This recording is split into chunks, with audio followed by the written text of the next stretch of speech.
সে দেখলো যে এখানে এক গাড়ি পুলিশও ছিল এবং হঠাৎ করে ৩-৪টা ছেলেকে এসে তারা জিজ্ঞাসাবাদ করে। তো জিজ্ঞাসাবাদ করার পর তারা আবার সাথে সাথে চলে যায়। তাহলে এর থেকে অনেকটাই পরিষ্কার হয় যে এখানে যে কোনো ক্ষমতাধর ব্যক্তির সম্প্রীতি ছাড়া মানে সংযুক্তি ছাড়া এখানে এই কাজটি ঘটানো সম্ভব না। হঠাৎ করে তিন চার মিনিটের মধ্যে পুলিশও আসলো, আবার এর মধ্যে সব লাইট অফ হয়ে গেল। আবার এর মধ্যে কি হলো, মানে এই ঘটনার পুনরাবৃত্তি ঘটলো। পুলিশ যেহেতু সন্দেহ আন্দাজি করেছে, তাহলে পুলিশকে কেন এখানে উপস্থিত ছিল না? আল্লাহ রাব্বুল আলামিন কুরআনুল কারীমের মধ্যে বলেছেন, যালিকাল কিতাবু লা রাইবা ফীহি হুদাল লিল মুত্তাকিন।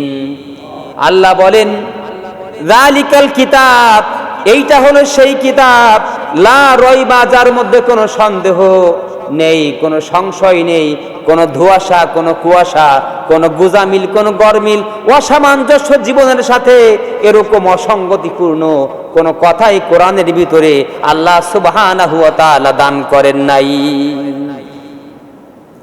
আল্লাহ রাব্বুল আলামিন ওই আয়াতের মধ্যে বলেন, হুদাল লিল মুত্তাকিন, এটা হলো clear guidelines of those who fear Allah. Allah সুবহানাহু ওয়া তাআলাকে যারা ভয় করে চলে, এটা হলো তাদের জন্য দিক নির্দেশিকা, গাইডলাইন, পথ প্রদর্শক, যারা আল্লাহকে ভয় করে তাদের। কিন্তু দুঃখজনক হলো সত্য, আল্লাহ বললেন যারা আল্লাহকে ভয় করে চলে তাদের জন্য এটা গাইডলাইন। কিন্তু দুঃখজনক হলো সত্য, আমাদের অনেক লেখাপড়া আছে, বহু ডিগ্রি আছে, তারপর আমরা আল্লাহকে ভয় না করার কারণে আমরা কুরআনুল কারীমকে আমাদের জীবনের সংবিধান হিসেবে এখনো মানতে পারছি না।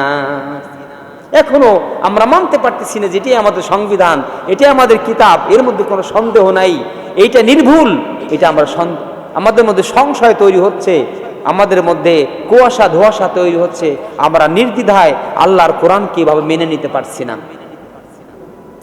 দেখেন, আজকে যদি আমরা সাধারণত একটু বাংলাদেশের দিকে তাকাই, আমাদের এই 2-3টা দিনে যা ঘটলো বাংলাদেশে, কি নিয়ে ঘটলো বলেন? কথা বলেন। কোরআন নিয়ে। বাংলাদেশে এই 2-3টা দিন শত শত মানুষ আহত হয়েছে, কতগুলো মানুষ নিহত হয়েছে, হাজার হাজার মানুষ বিভিন্নভাবে হামলা মামলার ভিতরে পড়ে গেছে, পড়ে যাবে, এরকম পরিস্থিতি তৈরি হয়ে গেছে। কি নিয়ে বলেন? কোরআন নিয়ে। তাহলে কোরআনই এখন সমস্যা হয়ে দাঁড়িয়েছে। যে কোরআন এসেছিল মানুষকে মুক্তি দিতে, যে কোরআন এসেছিল মানুষের জীবনকে সহজ করার জন্য, যে কোরআন এসেছিল মানুষকে শান্তি দেওয়ার জন্য, সেই কোরআনই এখন মানুষের কাছে সমস্যা হয়ে দাঁড়িয়েছে। কোরআনের কারণে মানুষের জীবন চলে যাচ্ছে, কোরআনের কারণে বাড়িঘর ছাড়া হচ্ছে, কোরআনের কারণে ভাইয়ে ভাইয়ে দ্বন্দ্ব যুদ্ধ তৈরি হয়ে গেছে। তাহলে কি কোরআন আমাদের শিখাইলো? তার মানে আমরা কোরআনের শিক্ষা এখনো গ্রহণ করতে পারি নাই। কোরআনের শিক্ষা যদি আমরা গ্রহণ করতে পারতাম, তাহলে আমাদের মধ্যে হানাহানি, রেশারেশি, দ্বন্দ্ব, ফাসাদ, মারামারি, গন্ডগোল, হাজার রকমের প্রতিবন্ধকতা এরকম আমাদের মধ্যে থাকতো না। আমরা এটাকে সহজভাবে নিতে পারিনি। আমরা ইতিমধ্যে জেনেছি কুমিল্লা নামক ডিস্ট্রিক্ট, বাংলাদেশের নানুয়ার নামক একটা স্থান, এই জায়গায় দিঘির পাড় এলাকায় এই কোরআনকে একটা মূর্তির উপরে কে বা কারা রেখে দিয়েছে।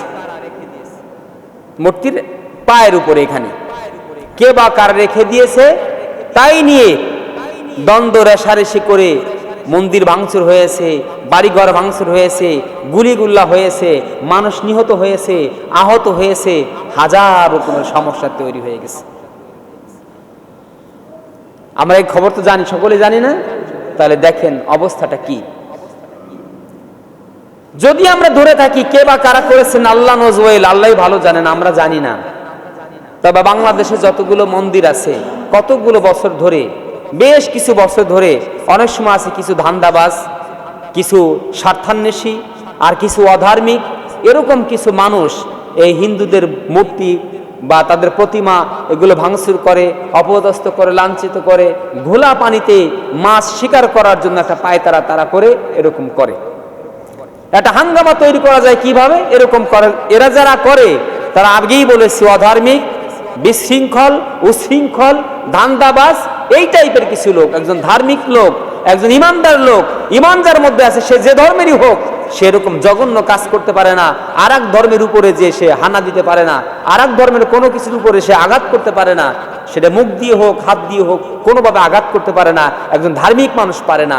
অধার্মিক, বকধার্মিক, উশৃঙ্খল, বিশৃঙ্খল, দান্দাবাজ এই সমস্ত টাইপের যারা আছে তারা এগুলো করে থাকে। যেই করুক আর যারাই করুক, বাংলাদেশের প্রত্যেকটা মন্দিরে বা এই প্রতিমা যেখানে তৈরি করা হয় অনেক বছর ধরে এরকম এই সমস্ত কাম কেউ কেউ করে বলে সরকারিভাবে পুলিশ প্রহরা থাকে। পূজা উদযাপন কমিটি তারা পাহারার ব্যবস্থা করে যাতে এর উপরে কেউ আঘাত করতে না পারে বা ভাঙচুর করতে না পারে অথবা কোনো অসামাজিক কোনো কার্যকলাপ করতে না পারে, পাহারার ব্যবস্থা রাখা হয়। সিসি ক্যামেরার ব্যবস্থা করা হয়, পুলিশি পাহারা থাকে, প্রত্যেকটা মন্দিরেই থাকে পুলিশ পাহারা থাকে, সিসি ক্যামেরা থাকে, পূজা উদযাপন কমিটির পক্ষ থেকেও পাহারাদাররা থাকে। 3 বেষ্টনী পাহারা, 3 বেষ্টনী, 3টে বেষ্টনী পার হয়ে কে বা কারা এই মূর্তির উপরে এই কোরআন রাখলো কারো চোখে পড়লো না। পূজা উদযাপন কমিটির লোকজন পাহারা দেয় যারা তাদের চোখে পড়লো না। সিসি ক্যামেরা অফ হয়ে গেল অথবা মানে সিসি ক্যামেরাও মনে হয় পক্ষপাতিত্ব করলো, সেটাও ধরা পড়লো না। পুলিশ প্রহরা থাকে সেখানে, তারাও টের পাইলো না। তাহলে পূজা উদযাপন কমিটি টের পাইলো না, সিসি ক্যামেরা টের পাইলো না, পুলিশ টের পাইলো না। এরকম অজান্তে কে বা কারা সে যে ধর্মেরই হোক এখানে রেখে আসলো, কোরআনকে অবমাননা করা হলো।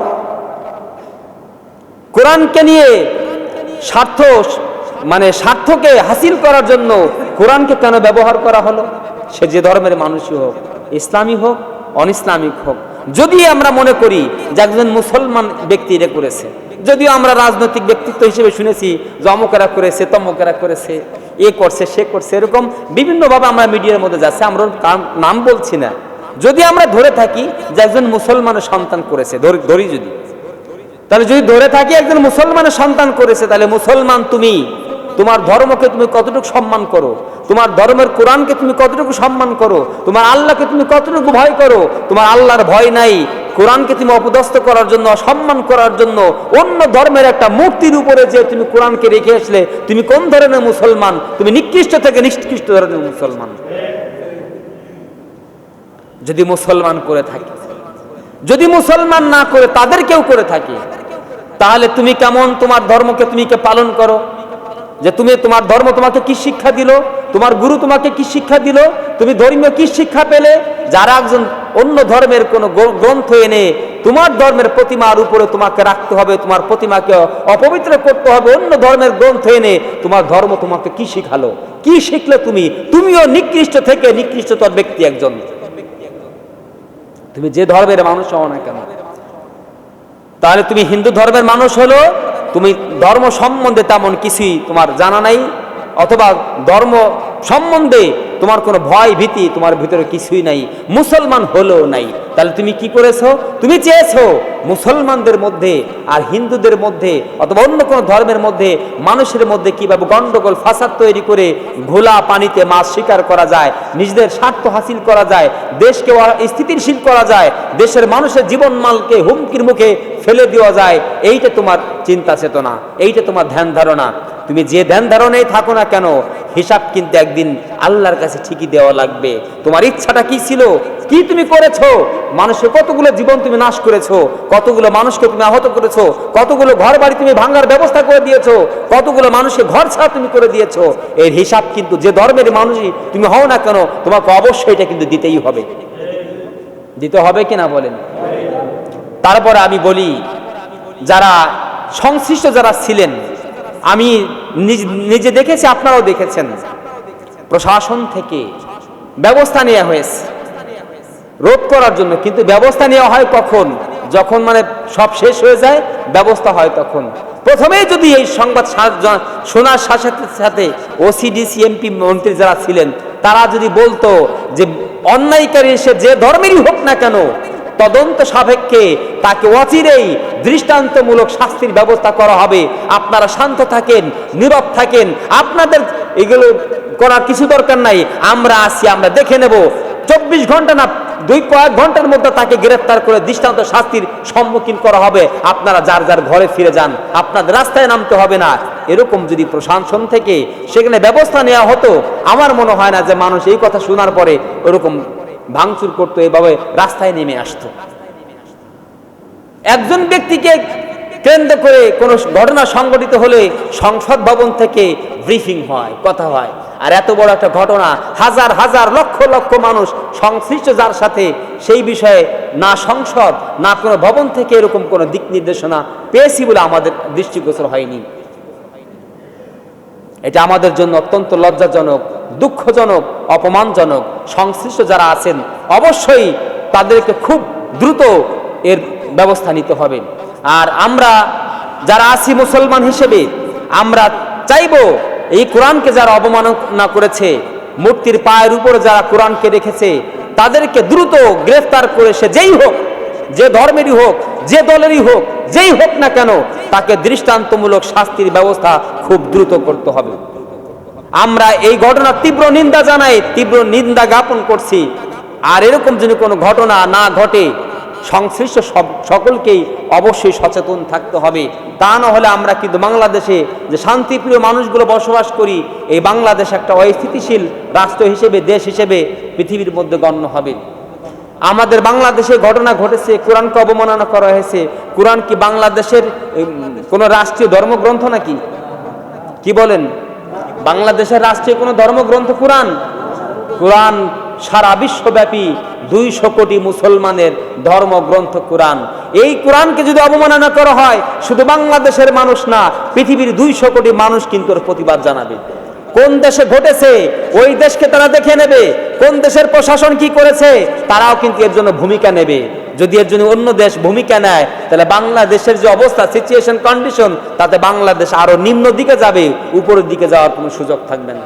বাংলাদেশের সম্মান, বাংলাদেশের অনার, বাংলাদেশের রেসপেক্ট পৃথিবীর মধ্যে ভুলণ্ঠিত হবে, বাংলাদেশকে সম্মান কেউ করবে না। এজন্য শুধু বাংলাদেশের রাষ্ট্রীয় ধর্মগ্রন্থ না, সারা পৃথিবীর 200 কোটি মুসলমানের প্রাণের স্পন্দন কোরআনুল কারীম। একে অবমাননা করা মানে 200 কোটি মানুষকে অবমাননা করা, একে অবমাননা করা মানে রসুলকে অবমাননা করা, একে অবমাননা করা মানে আল্লাহকে অবমাননা করা। এটা কার কথা বলেন? আল্লাহর কথা। যেই করে থাকুক, আমরা দ্রুত দৃষ্টান্তমূলক শাস্তির ব্যবস্থা তাদেরকে এনে আমরা প্রকাশ্যভাবে কে অন্যায়টা করেছে সেটা দেখতে চাই। কিন্তু বাংলাদেশ তো সন্দেহ থেকে যায়, প্রকৃত দোষী যারা তারা কোন দিক দিয়ে বেরিয়ে যাবে টেরও পাওয়া যাবে না। আর নিরাপদ মানুষ অনেক আছে, হাজার হাজার জেল জুলুম, হামলা মামলা শিকার হবে। আমরা অতীত এরকম দেখেছি, বর্তমানে দেখবো সামনে এরকমই হয়। এজন্য সন্দেহ থেকে যায়। তবে আমরা সন্দেহ করব না, আশা আছে রাষ্ট্রের প্রতি, দায়িত্বশীল সংশ্লিষ্ট সকলের প্রতি এর সুষ্ঠু তদন্ত সাপেক্ষে দৃষ্টান্তমূলক শাস্তির ব্যবস্থা করবেন, এটা বলে আমরা এর প্রতিবাদ জানাচ্ছি। তা আমরা বলেছিলাম সমস্যা আমাদের কাছে 3টা জিনিসের। কয়টা জিনিস? একটা হলো আল্লাহর নিয়ে সমস্যা, 2 নম্বর হলো নবীকে নিয়ে সমস্যা, 3 নম্বর হলো দ্বীন নিয়ে, কোরআন নিয়ে বা ইসলামকে নিয়ে সমস্যা। কোরআনুল কারীমের মধ্যে আল্লাহ রাব্বুল আলামিন বলছেন, আল্লাহ সুবহানাহু ওয়া তাআলা কোরআনুল কারীমের মধ্যে বলেছেন, আল্লাহ নবী হাদিসের মধ্যে বলেছেন, আল্লাহ কোরআনুল কারীমের মধ্যে বলেছেন। অসংখ্য আয়াত, অসংখ্য হাদিসের রেফারেন্স আল্লাহ এবং আল্লাহর নবী দিয়েছেন। আল্লাহ দিয়েছেন কোরআনে, রসুল দিয়েছেন হাদিসে, অসংখ্য দৃষ্টান্ত দিয়েছেন। আল্লাহ বলেন, আল্লাহ সুবহানাহু ওয়া তাআলা বলেন, এই পৃথিবীর যারা এই কোরআনকে মানতে পারে না, কোরআনকে বুঝতে পারে না, কোরআনকে অনুধাবন করতে পারে না, তারা বলে ওয়া ইযা তুতলা আলাইহিম আয়াতুনা বাইয়িনাতিন ক্বালাল্লাযীনা লা ইয়ারজুনা লিকাআনা আতি বিকুরআনিন গায়রি হাযা আও বাদদিলহু। আল্লাহ বলেন, যখন তাদের সামনে কোরআন তেলাওয়াত করা হয়, কোরআন পড়া হয়, কোরআন বোঝানো হয়, স্পষ্টভাবে কোরআনের কথা বলা হয়, ক্বালাল্লাযীনা লা ইয়ারজুনা লিকাআনা, আমার সাথে সাক্ষাৎ করতে হবে, আমার কাছে হিসাব দিতে হবে, পরকালীন জীবন আছে, এইটা যারা বিশ্বাস করে না, তারা বলে লিকাআনা আতি বিকুরআনিন গায়রি হাযা আও বাদদিলহু, এই কোরআন পরিবর্তন করে অন্য কোন কোরআন আমাদের কাছে নিয়ে আসো। তার মানে কি? এই কোরআনে আমার স্বার্থের সাথে মিলে না। আমি যেভাবে চরিত্র চালাবো, আমার জীবনকে যেভাবে চালাবো, এই কোরআন আমাকে সেভাবে চলতে দেয় না। ওর আঙ্গিকে আমাকে চলতে হবে, আমার আঙ্গিকেও চলবে না। যেহেতু আমার চিন্তা চেতনা যেমন, আমার ধ্যান ধারণা তেমন, আমার কর্মসূচি সেমন, এই কর্মসূচির সাথে, এই চিন্তা চেতনার সাথে কোরআনের আইনগুলো যখন মিলবে না, কোরআন যখন কথাগুলো যখন মিলবে না, তখন ওই ব্যক্তি বলবে এইটা পরিবর্তন করে আমার মতে, আমার পথে, আমার চিন্তা চেতনার সাথে মিল খায়, সামঞ্জস্যপূর্ণ হয়, এরকম কোরআন আমাদের কাছে নিয়ে আসো। আমাদের মধ্যে অনেকে আছে, আসলে তো মূল কথা আমাদের মধ্যে কোরআন চর্চা নাই, কোরআন পড়া নাই, কোরআন জানা নাই, বোঝা নাই। এমনি বলার সে বলবে যে আমি কোরআন সব পড়েছি, আসলে গোড়া ডিমও পড়ে নেই, শুধু শুধু বলে যে আমি সব পারি, অমুক আয়াতে আছে, তমুক আয়াতে আছে, এটা আছে, সেটা আছে। এক লাইন পড়তে দিলে না করতে পারবে অর্থ, না ওর মর্ম কিছু বুঝবে, কিন্তু সে সারা কোরআন সব পড়ে ফেলছে। আল্লাহ নবী বলেন, কুল মা ইয়াকুনু লি আন উবাদদিলাহু মিন তিলকাই নাফসি। আল্লাহ নবী বলেন, ও নবী, আপনি মানুষদেরকে বলে দেন, ও পৃথিবীর মানব মণ্ডলী, আমাকে এমন কোনো ক্ষমতা দেওয়া হয় নাই, আমাকে এমন কোনো পাওয়ার দেওয়া হয় নাই এই কোরআনের একটা অক্ষর পরিবর্তন করে অন্য কোনো কিছু আমি বলে দিব, লিখে দেব বা পরিবর্তন করে ফেলবো, এরকম কোনো ক্ষমতা, এরকম কোনো অধিকার, এরকম কোনো শক্তি, পাওয়ার আল্লাহ সুবহানাহু ওয়া তাআলা আমাকে দান করে নাই। করেছে? এই কোরআনের একটা অক্ষর পরিবর্তন করে ফেলবে, আল্লাহ নবীকে এরকম আল্লাহ রাইট দিয়েছেন। আল্লাহই বলেছেন, নবী আপনি বলেন, মা ইয়াকুনু লি আন উবাদদিলাহু মিন তিলকাই নাফসি, আমার নাফসের কোনো ক্ষমতা নাই, আমার ব্যক্তি সত্তার কোনো ক্ষমতা নাই, আমি কোরআনের একটা অক্ষর পরিবর্তন সাধন করে দিব। আল্লাহ রাব্বুল আলামিন তারপরে বলে দিলেন, নবী শোনো, তুমি মানুষদেরকে বলো, ইন্নাত্তাবিউ ইল্লা মা ইউহা ইলাইয়া, আমি সেটার অনুসরণ করি, অনুকরণ করি। আমার কাছে আল্লাহ রাব্বুল আলামিন যেভাবে ওহী করেছেন, আমাকে জানিয়েছেন, বুঝিয়েছেন, ও ভাই ভাই আমি অনুসরণ করি, ইত্তেবা করি, অনুকরণ করি। কোনভাবে করেন? আল্লাহ যেভাবে বলেছেন সেভাবে করেন। তা আল্লাহ নবী যেভাবে অনুসরণ করেছেন, যেভাবে চলেছেন, আমাদেরকে তার উল্টো পথে চললে হবে? চলবে? তাহলে নবীর উম্মত হওয়া যাবে? উম্মত মানে কি? অনুসারী বা দল, তাই না? অনুসারী দল। তাহলে নবীর দলের পক্ষের মানুষ তো আমি নই, আমি তো অন্য দলের মানুষ, অন্য পক্ষের মানুষ, আমি নবীর উম্মত হতে পারবো না। আমি যার অনুকরণ করব তার উম্মত হব, তার অনুসরণ করব, যার অনুসরণ করব আমি তার উম্মত। আল্লাহ রাব্বুল আলামিন বলেন, নবী বলো, ইন্নী আখাফু ইন আসাইতু রাব্বি আযাবা ইয়াউমিন নাযীম, আমার ভয় হয় ও পৃথিবীর মানব মণ্ডলী, তোমরা যে কর্মসূচি করছো, আল্লাহর যেভাবে অবাধ্য করছো, কোরআনের অবাধ্য হচ্ছ, আল্লাহর নবীর অবাধ্য হচ্ছ, অচিরেই তোমাদের উপরে আল্লাহর পক্ষ থেকে মহা শাস্তি এসে যাবে। আমার ভয় হচ্ছে যে অচিরেই তোমাদের কাছে আল্লাহর পক্ষ থেকে মহা শাস্তি চলে আসবে। আল্লাহ রাব্বুল আলামিনের পরে বলেন, নবী বলো, কুল লাউ শাআল্লাহু মা তালাউতুহু আলাইকুম ওয়ালা আদরাকুম বিহি। আমার আল্লাহ যেইভাবে চান, আল্লাহ যদি না চাইতেন এমনই ভাবে আমি মানুষের কাছে কোরআন বলতাম না। আল্লাহ চেয়েছেন বলে আমি মানুষের কাছে কোরআন বলি, মানুষের কাছে তেলাওয়াত করি। আল্লাহর অনুমতি ছাড়া, আল্লাহর কথা ছাড়া, আল্লাহর দিক নির্দেশনা ছাড়া আমি কোরআনের কোনো কথাই মানুষের কাছে প্রচার করতে, বলতে সক্ষম নই। আছে সক্ষম নবী? আল্লাহ বললেন, নবী আপনি বলেন, আল্লাহ যেভাবে চেয়েছেন আমি কোরআনকে সেভাবেই বলেছি। আল্লাহ যদি না চাইতেন আমি মানুষের কাছে কোরআন বলতাম না, ঝুঁকির সম্মুখীন হতাম না, বিপদের মধ্যে পড়তাম না। এইটা বললেন সূরা ইউনূসের কত নম্বর আয়াত? 15 এবং 16 নম্বর আয়াতের মধ্যে বললেন সূরা ইউনূসের। তবে আমি তেলাওয়াত করেছিলাম আপনাদের কাছে কুরআনুল কারীম সূরা ইউনূসেরই 57 নম্বর আয়াত এবং 58 নম্বর আয়াত এবং অসংখ্য হাদিস থেকে একটা হাদিস। সেই আয়াতের মধ্যে আল্লাহ রাব্বুল আলামিন বললেন, ও পৃথিবীর মানব মণ্ডলী, তোমাদের কাছে কোরআন গিয়েছে তোমাদের মুক্তি দেওয়ার জন্য, তোমাদেরকে শান্তি দেওয়ার জন্য, ইহকালীন শান্তি, পরকালীন শান্তি। কিন্তু কোন পথে যে শান্তি তোমরা সেটা বুঝতে সক্ষম নও, তোমরা বুঝতে পারতেছো না, অনুধাবন করতে পারতেছো না আসলে শান্তি কোন পথে। তোমাদের জন্য বলি, কোরআন যে তোমাদের কাছে গেল, তোমরা একটু চিন্তা করে দেখো, আজ থেকে 1400 বছর আগে, কোরআন নাজিলের আগে তোমাদের অবস্থা, তোমাদের সিচুয়েশন, কন্ডিশনটা পৃথিবীর কেমন ছিল দেখো। সারা পৃথিবীর দিকে তাকায় দেখো অবস্থাটা কি ছিল। সারাটা পৃথিবী ছিল আয়ামে জাহেলিয়া, একেবারে অন্ধকার অতল গহ্বরের ভিতরে নিমজ্জিত ছিল। কোরআন আসার পরে কোরআনের বাণী মানুষের কাছে প্রচার করার মাধ্যমে, প্রসার করার মাধ্যমে মানুষ এটা মেনে নেওয়ার কারণে আজ পৃথিবীর মানুষ সভ্য বলে নিজেদেরকে দাবি করছে। কি দাবি করে? সভ্যতার একেবারে উচ্চ শিখরে আরোহণ করে ফেলেছে পৃথিবী। সারা পৃথিবী, জাপানের টোকিও থেকে আমেরিকার ওয়াশিংটন পর্যন্ত, অ্যান্টার্কটিকা মহাদেশ থেকে এদিকে রাশিয়ার সাইবেরিয়া পর্যন্ত সব এলাকার মানুষ বলে আমরা সভ্য মানুষ, ভদ্র মানুষ। কিসের ভদ্র আমরা, কিসের সভ্য আমরা?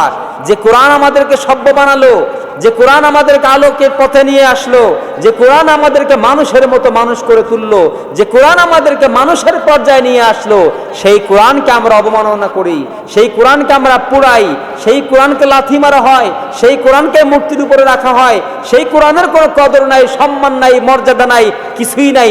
তারপর আমরা বলি আমরা সভ্য মানুষ। ও পৃথিবীর মানব মণ্ডলী, তোমরা সভ্য হলে কি দিয়ে? সভ্যতা তোমরা অর্জন করেছো কি দিয়ে? কোরআনে যদি তোমাদের কাছে না থাকে তাহলে কিসের তোমরা সভ্য? সভ্যতা তোমরা অর্জন করেছো কি দিয়ে? কিছু তোমাদের আসল জিনিসই তো নাই, তোমরা মুখে মুখে বলো সভ্য।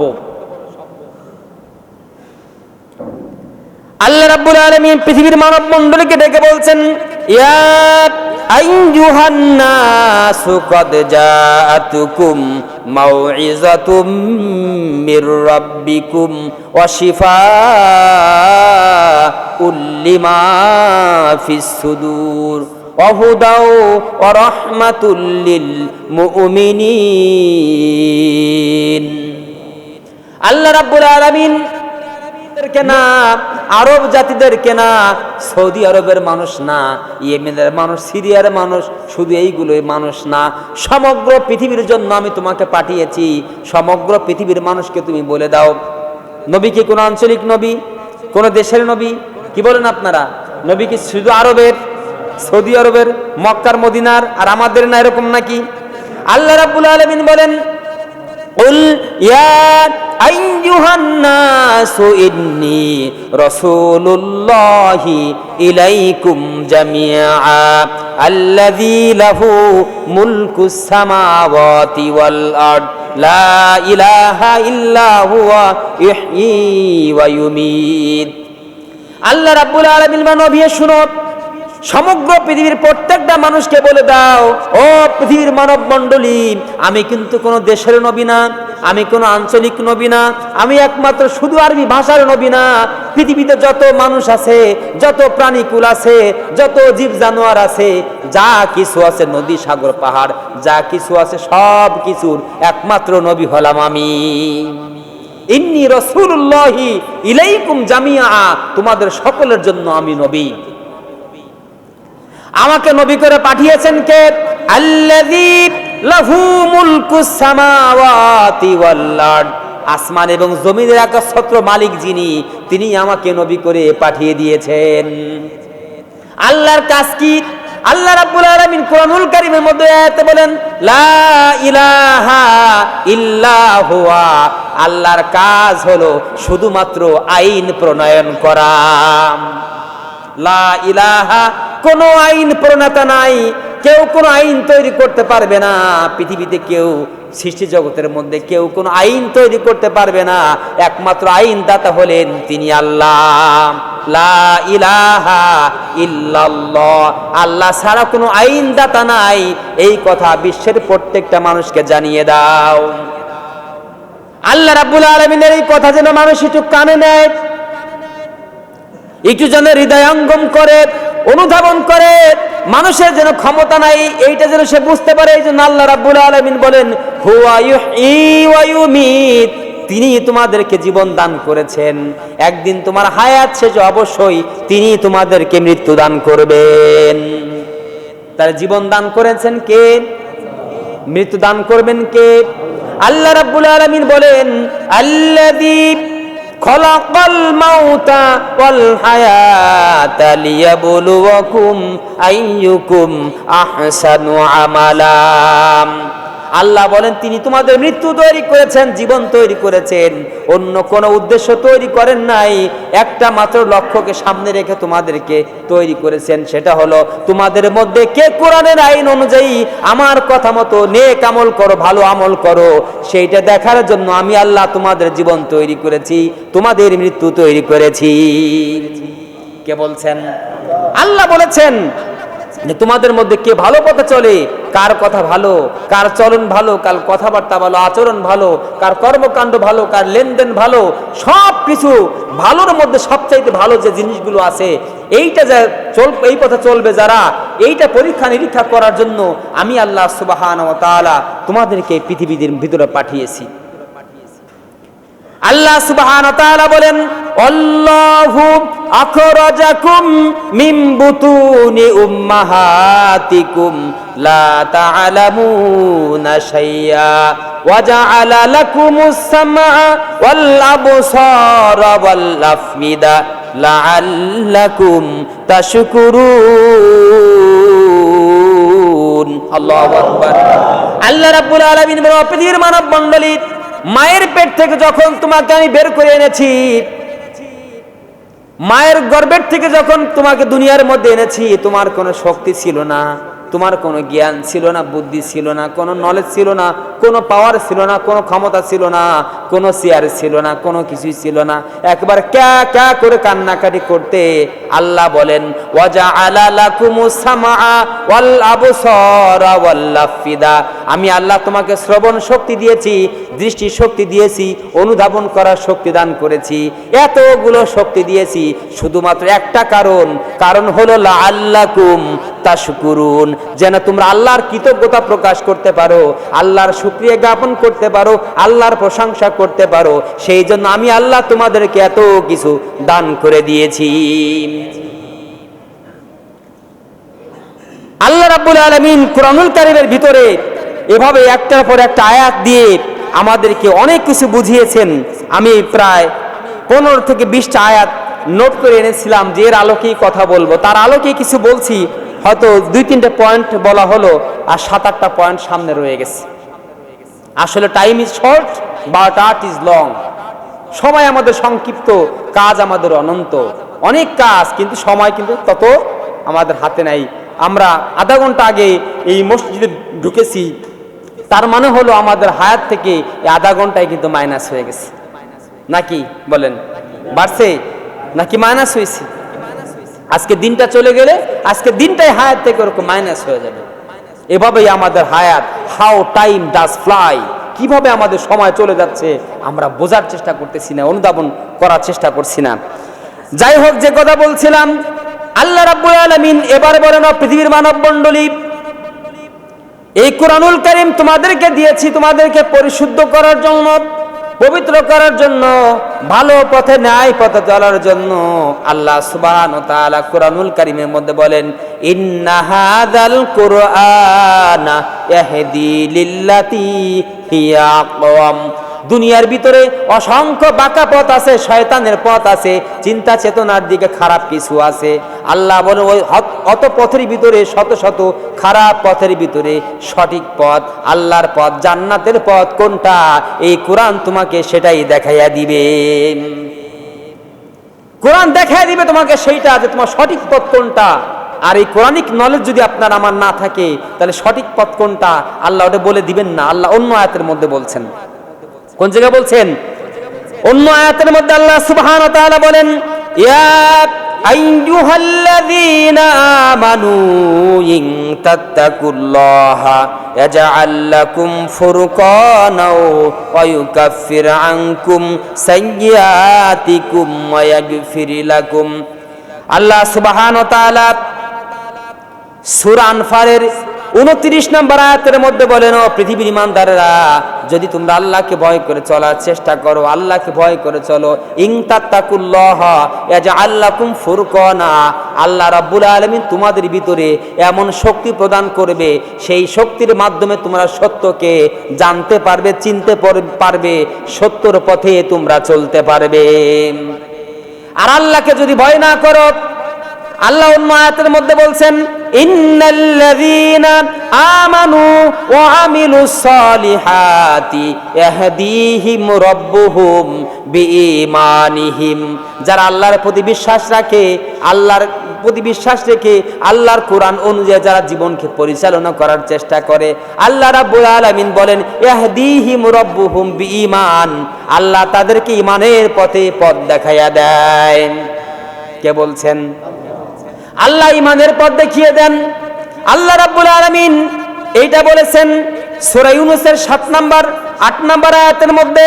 আল্লাহ রাব্বুল আলামিন সূরা নাহলের 104 নম্বর আয়াতের মধ্যে বলেন, ইন্নাল্লাযীনা লা ইউমিনুনা বিআয়াতিল্লাহি লা ইয়াহদিহিমুল্লাহু ওয়া লাহুম আযাবুন আলীম। আল্লাহ বলেন, যারা এই কোরআনকে মানে না, বিশ্বাস করে না, কোরআন অনুযায়ী যারা জীবন চালাইতে চায় না, আল্লাহ বলেন সে যতই শিক্ষিত হোক, যতই ক্ষমতাধর হোক, যতই যাই কিছু হোক না কেন, আল্লাহ বলেন ওই মানুষদেরকে আমি আল্লাহ কখনো কোরআনের পথ, হেদায়েতের পথ তাদেরকে দেখাই না, তাদেরকে হেদায়েতের পথে চলার জন্য সামর্থ্য, শক্তি, তাওফিক আমি আল্লাহ দান করি না। আর আমার তাওফিক যারা না পায় তাদের জন্য থাকে ওয়ালাহুম আযাবুন আলীম, তাদের জন্য আমার পক্ষ থেকে কঠিন মহা যন্ত্রণাদায়ক শাস্তির ব্যবস্থা থাকে। কে বলছেন?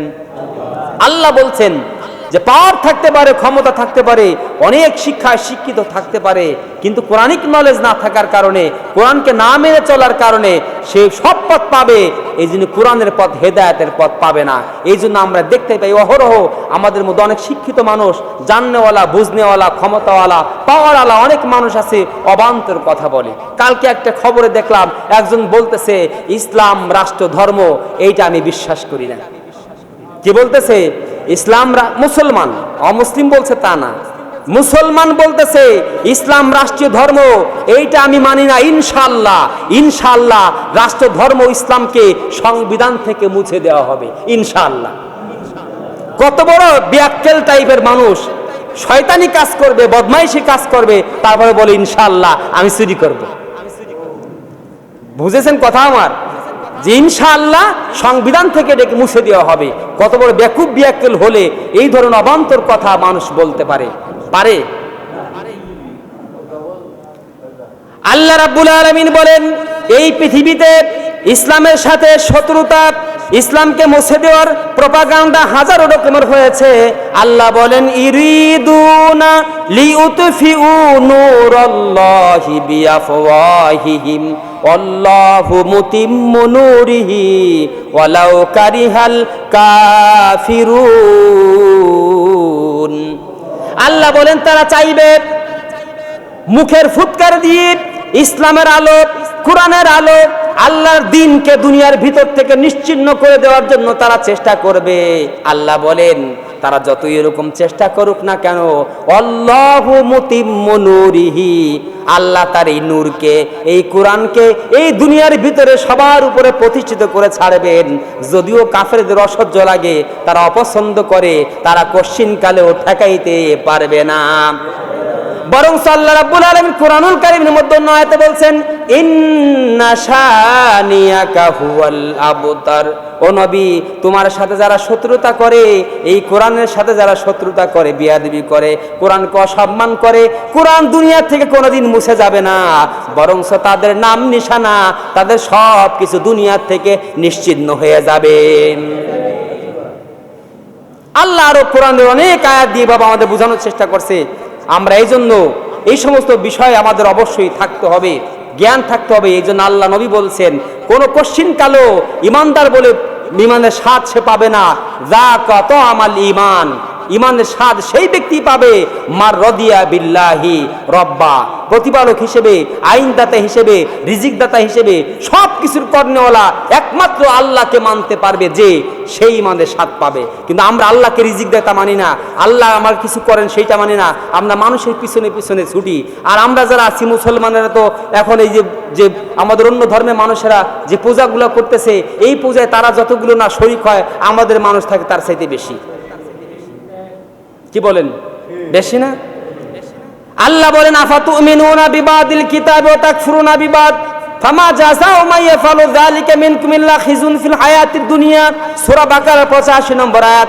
এদিকেও থাকবা, নামাজও পড়বা, মন্দিরও যাইবা, নামাজের আল্লাহর ইবাদত বন্দেগী করবা, আবার ওদিকেও থাকবা। আল্লাহ বলেন এরকম যদি তোমার সিচুয়েশন কন্ডিশন হয় তাহলে জেনে রাখো তোমার জন্য দুনিয়ায় লাঞ্ছিত অপমানিত অবস্থা অপেক্ষা করছে, আর পরকালে তোমাকে জাহান্নামের জন্য যাওয়ার জন্য প্রস্তুতি গ্রহণ করতে হবে।